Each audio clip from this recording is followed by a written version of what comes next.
So I was taking a look at college ball and how they're doing some new helmets right now because there are some players that literally can't hear or they're very hard of hearing. So how in the world do you communicate plays to somebody who really can't hear? I mean, you can do sign language and stuff like that, but not everybody knows sign language. Right. And you really have to pay attention. So now they have, and I'm trying to get this right because I'm just learning about it. AT&T has developed a deaf helmet. And this is what they call it. And what they're doing through 5G connected technology, like cell phones, is doing something that is visual in front of them and so they can see the plays. Yeah. Which is amazing. Right. It's like a display on their helmet. So there's almost like a little, I don't want to call it a screen because they can see through it, but it projects their, in front of them. So when I was in high school, we had a player who was, hearing disabled. And so I always thought, like, how in the world, do they communicate those plays? And going back to what Rob said about sign language, if you're doing sign language on the field, and I hate to say that the opposing team might be cheating or whatever, but they could figure out those plays. And so you don't want them to figure out the plays. So you got to keep it on the down low. This is amazing. They actually used this a couple weeks ago. And it's working well. Mm-hmm. And it's bilingual, too, so it translates into different languages. And so these players now are staying up to speed on what the play is on the field for everybody because of these, and they're calling it deaf helmets. Mm-hmm. And I'm sure, they teamed up with some university or whatever that actually used that for that game a couple of weeks ago. But it's amazing to see. And I know technology kind of gets a bum rap sometimes, when we're constantly scrolling. But this is where technology is actually making life better.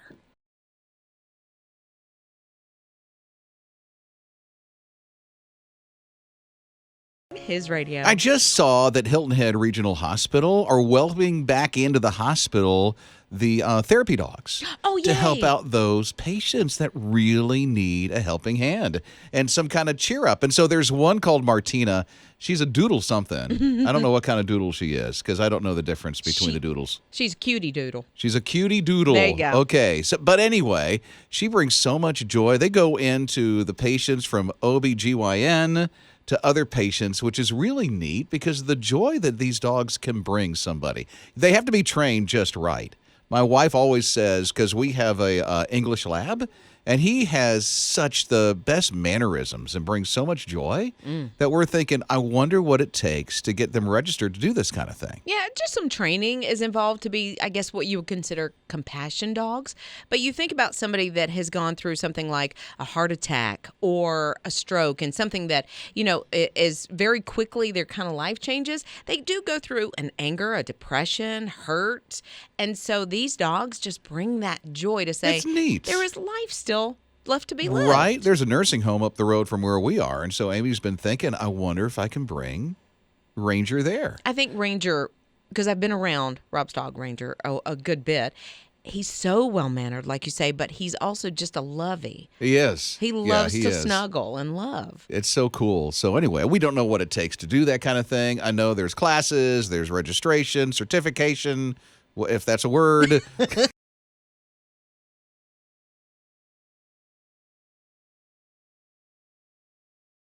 What's the story behind the pumpkin? Okay, so there is a crafty mama that is out right now talking about a thankful pumpkin. She said she's been talking to her son, who's, I want to say he's like 4 or 5, and she's been talking to him about being thankful.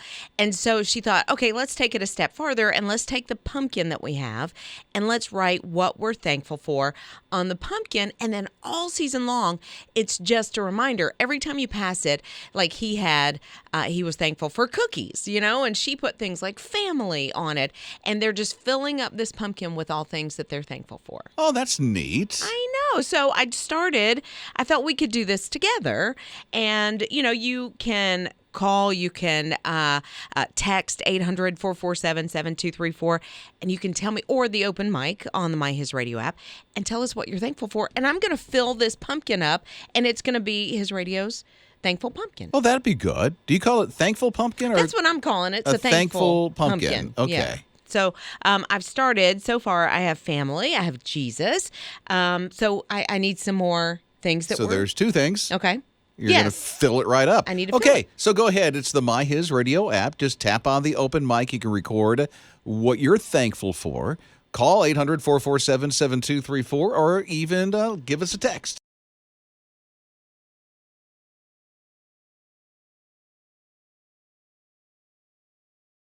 Okay, there's been a lot that has changed when it comes to buying and selling homes. And what a shocker to hear about this one. I'm trying to remember all the details, but some realty company is getting sued and they have to pay like $1.8 billion because of the realty costs that they were giving to some people. Like, I guess it's supposed to be 6% of what realtors get, right? And they were getting a whole lot more than that. Yeah, it was like they were artificially inflated, and so the commissions were going up. But I think now it's like, at least there's talk of, and I don't know if it's gone through, but where you only have to pay the buyer commission, the realtor that helps with the buy, or the seller, not both. I feel like Scott knows a little bit about this since he's the news guy. Okay. I was reading a little bit about it, looking into it. It's something about they were inflating the numbers, and now they're looking at separating the buyers and sellers' commissions instead of lumping them together. You're going to see two separate charges instead of that one, 6% now. So separating it, does that mean that if you're buying a home, you're only going to be responsible for part of it? And if you're selling the home, you're responsible for the other part of it? At least that's the way I took it. So if you're buying a house, you're not paying for anything. Usually it's the seller that pays the costs of that. Pays both. Yeah. Oh, my goodness. So if you're buying a house, you get a buyer's agent, and their deal is like, hey, you're not paying anything, let us help you. But if you're selling your house, then you've got to fork over the commissions. Okay, so if they're separating it, it doesn't mean that you're going to pay any less. You're just going to pay it differently. Yeah. That way there's nothing hidden. It's going to appear differently on the contract. Okay. So you're going to see exactly what it is now. Okay, so almost like itemized from the hospital. You can go, Right. I paid $25 for that Tylenol kind of thing. Go through it with a fine-tooth comb.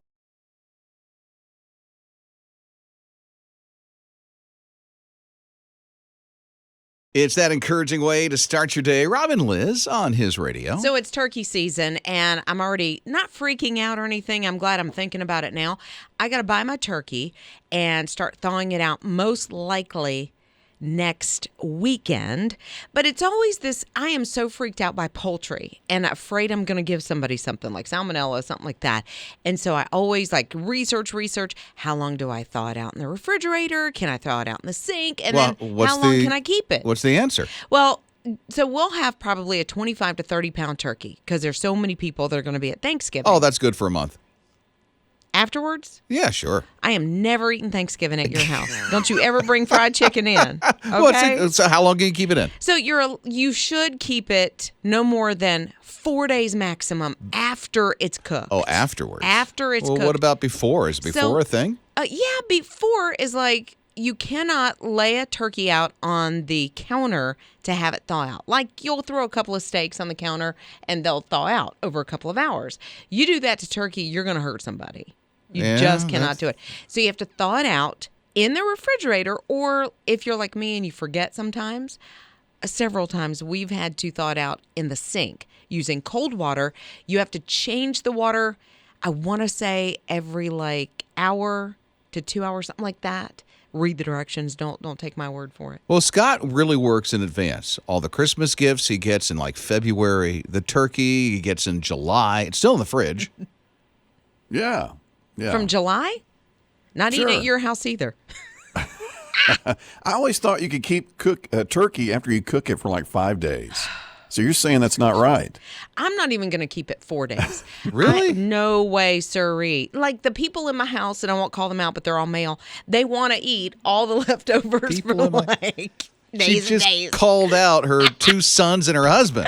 But they want to. They're like, where's our turkey? It's gone, baby.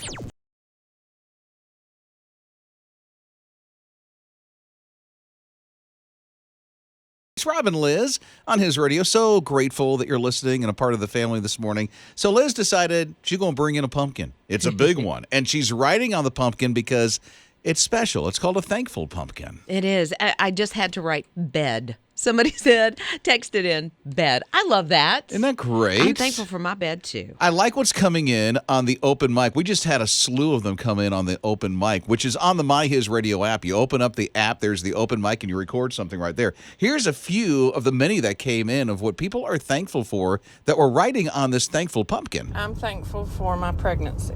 I'm thankful for Jesus dying on the cross for our. I'm thankful for my son who's going to be born in February. Oh, congratulations. Oh, okay. So a couple of others that came in through text: adoption, favor, sobriety, Nice. restoration of family, heat, Yeah. foster care, Great. pineapple pizza. Nice. Connor is cancer free. Oh, great, Connor. Antibiotics. I get that. Nature. And Julia said, my American family. She's from Ukraine. So. Very nice. Yeah, so well, we've welcome. Still got some room, so you can continue to text those in or use the open mic and let us know what you are thankful for. And Liz is going to write it on that Yep. thankful pumpkin.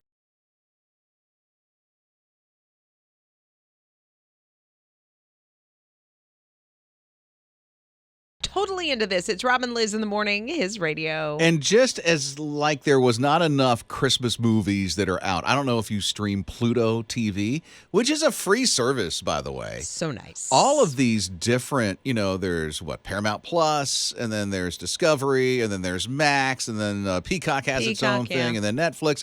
I mean, by the time you drop cable and you're streaming all these services, you're spending more than what cable was. Oh, absolutely. You know? If you don't do it right, yeah. Right? So here's the thing. Pluto TV is like a free streaming service. There's others too. There is free TV. I think that's what it's called, free TV. Mm-hmm. So it's like a Pluto. I think Scott does something through his TV. You have a Samsung? Samsung, yeah, and they have something called Samsung TV, which is a list of all those free channels. It looks just like Pluto and that free thing you were talking about. Yeah, LG has a version of that as well. I have an LG TV, but I also stream through Roku and Apple TV and all that Yeah, stuff. yeah. So, but Pluto has 8 different Christmas channels now, all holiday Christmas movies. Yes. Yeah, so there's more of that. And then Lifetime says, and Hallmark says that they are streaming on Roku, Fire TV, Apple TV, and Google TV. Well, the thing about Pluto is they have a fireplace, like a crackling fire. That's true. I mean, you can find apps and stuff like that. YouTube has one. I usually do the crackling fireplace on YouTube on Christmas. Well, this one also has nothing but Christmas lights all day long. What, on Pluto TV? Yes. Wow. So now here's what I need is like 2 TVs next to each other, one with the crackling fire and one with the Christmas lights, and then we're good.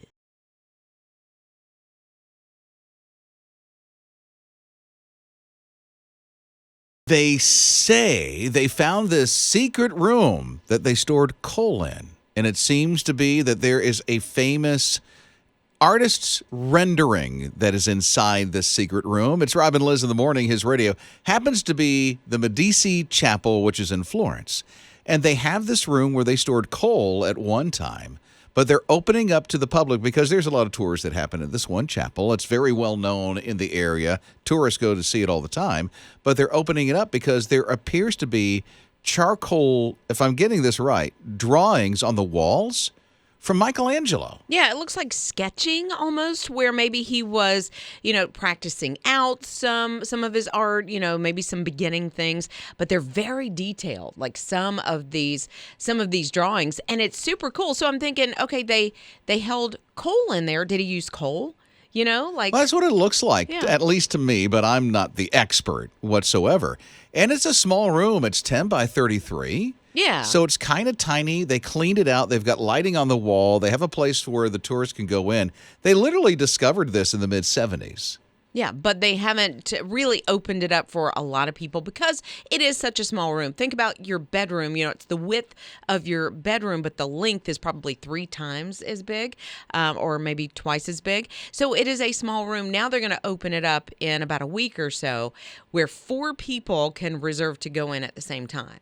Because if it were more than that, I would start the claustrophobia route. Like, oh my goodness, I got to get out of here. But it's super cool that you find these possible early drawings from Michelangelo.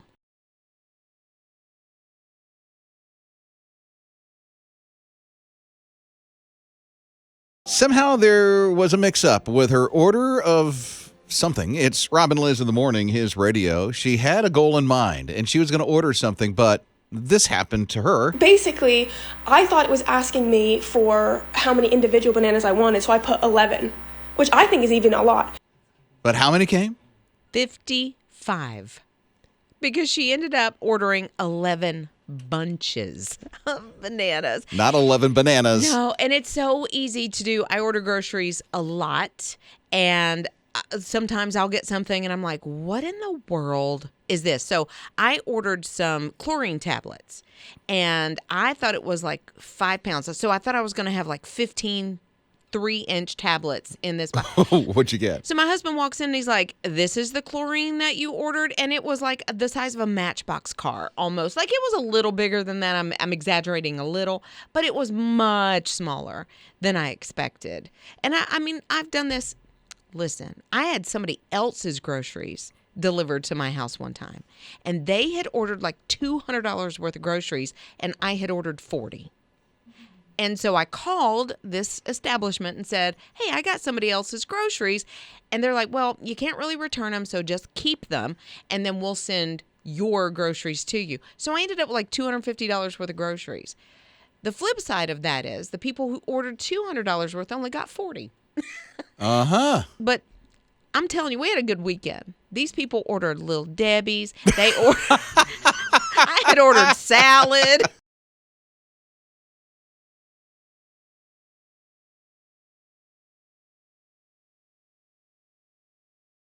So I'll tell you, we took our granddaughter to a trunk or treat the other night. She got one of these temporary tattoos that they gave on her little hand. Yeah. And baby oil takes it off. Like it just swoop and it's gone, right? So I don't know what was going on with this lady. So about 2 weeks ago, she puts this temporary tattoo on her face, and it's teeth and it's some other things. And so she had to go to work like the next day. Could not get it off. So here's the thing. The teeth are like over her mouth. So Yes. if you would, like where a beard would be, is like these big honking looking teeth, you know, as if it's scary. Yes. And so, and it looks like this big mouth, and it's just under her nose. And even if her mouth is closed, you see these temporary tattooed teeth that are on her face. And it goes back into the cheek area. And so she tries all kinds of things. Soap and water, of course. You know, she tries some oils. She goes on social media. People are telling her vinegar and like all these, which It's vinegar, that doesn't sound right at all. Well, it would be quite the smell. I know. None of this is working. And if I remember this correctly, didn't she have like a very important business Zoom meeting that she had to take? She had to be on a meeting the next day. And she's like, what am I going to do? Am I going to have to show up? So somebody on her social said, use like duct tape or some sort of packing tape. So you lay it across your mouth, and then like a Band-Aid, you just sort of rip it off. So she tried it. Thankfully, it worked. Like one like little swoop, and it just peeled. It did take it off? It peeled right off. Duct tape does work? So it wasn't duct tape. It was more of a packing tape situation. Wow. That sounds like that would hurt. It sounds like it would hurt because, you know, we are mammals, and so we're completely covered by we are hair. mammals. Well, I mean, we're completely covered by hair, and so you've got little, tiny little hairs on your face, so it had to have ripped. I mean, she probably had a red place, but she could cover it with makeup. Never do an attempt tattoo Before again. or after the Zoom meeting she did this? I'm pretty sure it was before. Like, I don't think she had to show That's up too with bad. this. Too bad.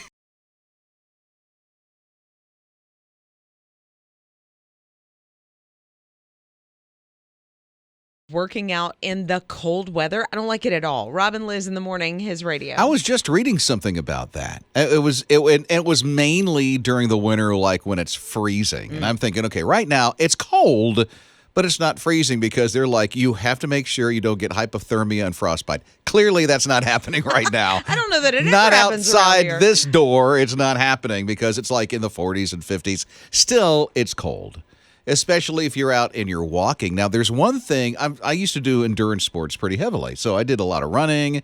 I did a lot of cycling. And one thing about running is you dress 30 degrees warmer or colder, warmer, As if it's 30 degrees warmer. I'm trying to say okay, this right. okay. So dress as if it's 30 degrees warmer because you start to heat up when you're running. Okay. But there's all this dry wick that you can wear and this thermal stuff that keeps you nice and warm. You go to a running store, you'll be able to pick some of this stuff up. And it's amazing how that stuff keeps you warm, and there doesn't seem like there's a lot of material that is there. Right. But if you're out and you're walking and things like that, it's layering up, making sure the clothing is loose because you don't want the sweat to go all over the place. I mean, you can even, I can get a sweat by walking outside on hills when it's Yeah, 28 degrees. It's weird. That's how my body reacts. And so you don't want that stuff freezing up and things like that. But the whole thing is to make sure, from what I was reading in this one article, that you hydrate before and after. Well, that you makes go out sense. in the cold. Because by the time that you are thirsty, you're already dehydrated. So you got to make sure that you're getting ahead of the game. And then the dry wicking is actually pulling the sweat away from your body. It is. And then it's Okay. keeping you warm, especially with a thermal dry wick kind of stuff. So what can you do when? Because I remember this. Well, now she's asking me a question I am. like I'm an expert. I am. Let me Well, see you how are. I You let me are. see how I reply. You are. So I remember this from like PE or even just trying to run like in boot camps and this kind of thing, that the cold air made my throat just feel awful. Like you'd be out there and you'd be like, oh, I can't even swallow. I can't breathe. What is that? Dr. Rob, what is that? Well, you're just cold.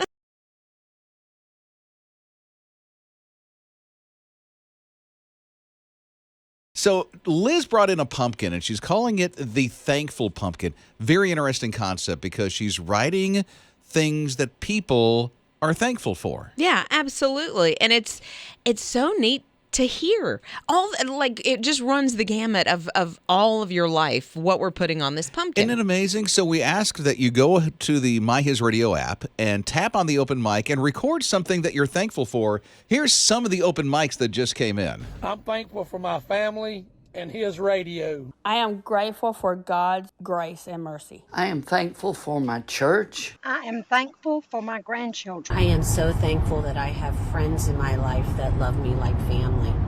I am thankful for his radio. I am thankful for salvation because I'm nothing without him. Most thankful for God blessing me and my husband and our family with our first home, and plan on celebrating Thanksgiving with all our family in our new home. Oh, I love that. Congratulations on the new home. Yeah, for real. And I've got home on the pumpkin now, thanks to you. I've got freedom. I've got spouse. Okay, there's some funny ones too, tacos. These are coming in through texts, Yes, by the way, at through text. 800-447-7234. We've got sleep. We've got fur babies, trials, regularity. Okay, some movement's been happening. Right. Coffee. And of course, Jesus, forgiveness, grace, mercy. So filling up this pumpkin, but we need more, a lot of space left. Scott, what are you putting on it? Getting real deep here. I'm thankful for my smoked Thanksgiving turkey coming up. Oh my God. next week. Well, that takes a lot of this pumpkin. Yeah, Smoked Thanksgiving turkey That's meat. lots of words. Okay. Okay, so you can text 800-447-7234 because literally Liz is writing this on a big old gigantic pumpkin that's bigger than her head. It's a big pumpkin. Just barely. No. But I've got a lot of space left. Or you can even use the open mic, which is on the My HISRadio app.